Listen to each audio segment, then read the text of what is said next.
রোহিঙ্গা ঢলের ৮ বছর আজ চলমান এই সংকটের টেকসই সমাধানের চেষ্টায় কক্সবাজারের ইনানীতে চলছে ৩ দিনের আন্তর্জাতিক সম্মেলন।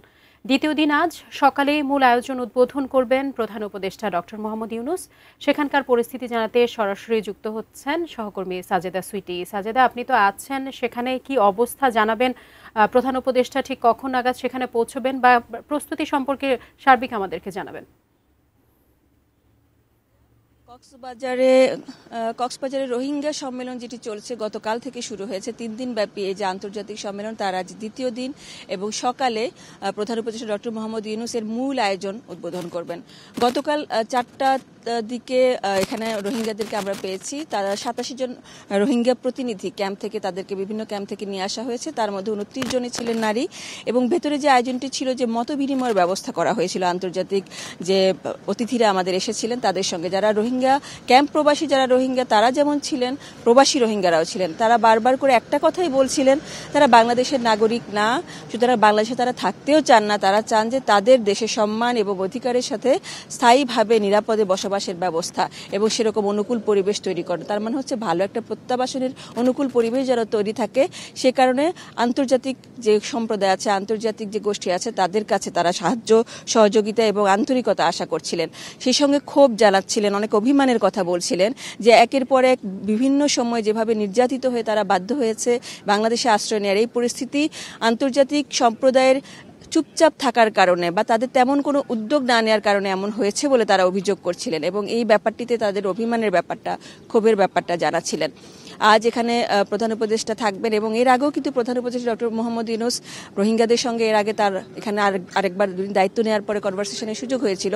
গত রোজায় তিনি এখানে ইফতার করেছিলেন, জাতিসংঘের মহাসচিব আন্তোনিও গুতেরেসকে নিয়ে এসেছিলেন এবং তাদেরই ভাষায় তিনি একভাবে বিস্তারিতভাবে তিনি এটাই বোঝানোর চেষ্টা করলেন যে ওখানে যেতে হলে তাদেরই আসলে সেই উদ্যোগটাতে আরো বেশি আন্তরিক হতে হবে, যে ওখানে যেতে হবে, ওটাই ওনাদের বাস, ওটাই ওনাদের জায়গা এবং ওটাই ওনাদের দেশ। সেখানে যারা আছেন, সেখানে তাদের বাবা দাদার কবর আছেন, কবর জিয়ারত করবেন, ঈদটা ওখানে করবেন, ওখানে স্থায়ীভাবে থাকবেন, সেই ব্যবস্থার জন্য চেষ্টা করছে বাংলাদেশ এবং যেন রোহিঙ্গারাও তাদের দিক থেকে সব ধরনের চেষ্টা করে এবং আন্তর্জাতিক সম্প্রদায়ের কাছে তাদের যে চাওয়াটা, সেই চাওয়াটা তুলে ধরে।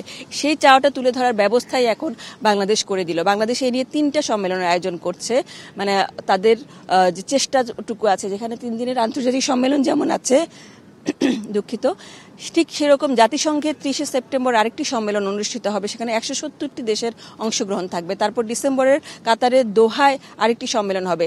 এই 3টে সম্মেলন একটার সাথে একটা জুড়ে দেওয়া হচ্ছে এরকম করে, যাতে করে আন্তর্জাতিক সম্প্রদায় বুঝতে পারে যে রোহিঙ্গা ইস্যুটা কোনোভাবে এড়িয়ে যাওয়ার কোনো সুযোগ নেই। এটি ভয়াবহ জটিল আকার ধারণ করেছে এবং এটা শুধুমাত্র বাংলাদেশের সমস্যা না, এটা আন্তর্জাতিক একটা সমস্যা এবং এটাকে নিরসন করতে হবে আন্তর্জাতিকভাবে সম্পূর্ণ রকমের দায়িত্ব নিয়ে এবং আন্তরিকতার সাথে। সেই চেষ্টা করা হচ্ছে। আজ সারা দিন ব্যাপী এখানে বিভিন্ন সেশন চলবে। এখানে মূল আয়োজনের এখানে চাওয়াটাই হচ্ছে তাদের একটা ভালো প্রত্যাবাসনের ব্যবস্থা করা, তাদের জন্য যে আন্তর্জাতিক সহযোগিতার ব্যাপারটা যেন কমে না, বরং এটা যেন অব্যাহত থাকে এবং বরং বাড়ানো সম্ভব যেন হয়। এখানে প্রায় 15 লাখ রোহিঙ্গাকে গত 8 বছর ধরে এখন পর্যন্ত প্রায় 15 লাখ রোহিঙ্গা এখানে আছে, তাদের আতিথেয়তা বাংলাদেশ দিচ্ছে। বাংলাদেশ সেই পর্যায়ের অর্থনৈতিক সবলতা যে বাংলাদেশে নাই, এটা আন্তর্জাতিক সম্প্রদায় নিশ্চয়ই বোঝেন। তারা প্রশংসা করছেন, তারা সমর্থন করছেন, কিন্তু আসলে এটা সমাধানে সবাইকে এগিয়ে আসতে হবে। তাই এখানে তহবিল কমানো বা তহবিল বন্ধ করার আসলে কোনো রকমের কোনো যে সুযোগ নাই, এই ব্যাপারটা কিন্তু তুলে ধরা হচ্ছে বারবার করে। বিশেষ করে গতকাল রোহিঙ্গা সম্প্রদায়ের যে প্রতিনিধিরা ছিলেন, তারাও কিন্তু এই ব্যাপারটা তুলে ধরছিলেন যে ক্যাম্পে যারা আছেন তাদের যে সুযোগ সুবিধাগুলো দরকার, স্বাস্থ্য, স্যানিটেশন সহ সবকিছু ব্যাপারে, এসব ব্যাপারে তহবিলের খুব বেশি দরকার।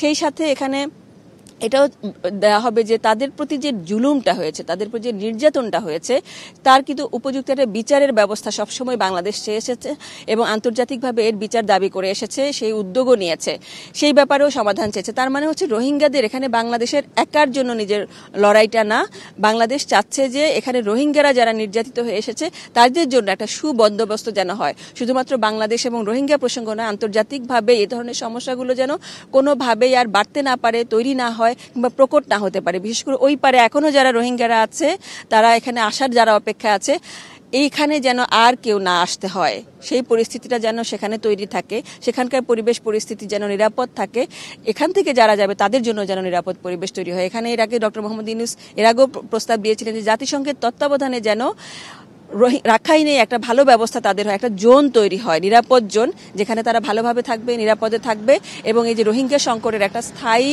টেকসই একটা সমাধান যেন আসে, এই ব্যাপারেই উদ্যোগ নেওয়া হচ্ছে। এবং আগামীকাল রোহিঙ্গা ক্যাম্পে এই বিদেশি অতিথিদেরকে নিয়ে যাওয়া হবে। এই যে 3 দিনের উদ্যোগ একটু গুছিয়ে পরিকল্পিতভাবে করা হয়েছে, যেহেতু অন্তর্বর্তী সরকারের মেয়াদ, তারাই বলছেন যে আর বেশি দিন নাই, তারা ফেব্রুয়ারিতে নির্বাচন দিয়ে দায়িত্ব থেকে সরে যেতে চান, নির্বাচিত সরকারের হাতে দায়িত্ব বুঝিয়ে দিতে চান। সেক্ষেত্রে ডক্টর মোহাম্মদ ইউনূস যেহেতু আন্তর্জাতিক একজন ব্যক্তিত্ব, তিনি থাকা অবস্থায় একটা ভালো সমাধান তারাও চাচ্ছেন এবং অন্যরাও আশা করে। সেটা কতটুকু পাওয়া যাবে সেটা অবশ্যই সময় বলে দিবে।